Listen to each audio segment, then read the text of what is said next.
fourscore and 7 years ago, our fathers brought forth on this continent a new nation, conceived in liberty and dedicated to the proposition that all men are created equal.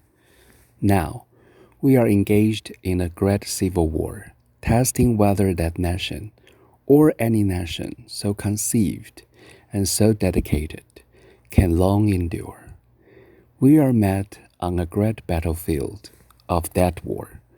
We have come to dedicate a portion of that field as a final resting place for those who here gave their lives that that nation might live.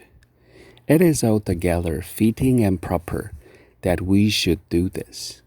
But, in a larger sense, we cannot dedicate, we cannot consecrate, we cannot hallow this ground.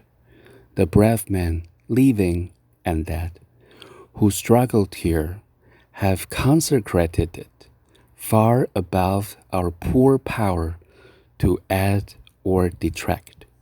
The world will little note, nor long remember what we say here, but it can never forget what they did here.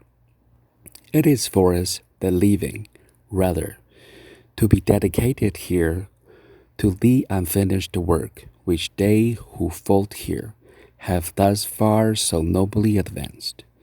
It is rather for us to be here dedicated to the great task remaining before us, that from these honored dead we take increased devotion to that cause for which they gave the last full measure of devotion, that we here highly resolve that these dead shall not have died in vain, that this nation under God shall have a new birth of freedom, and that government of the people, by the people, for the people, shall not perish from the earth.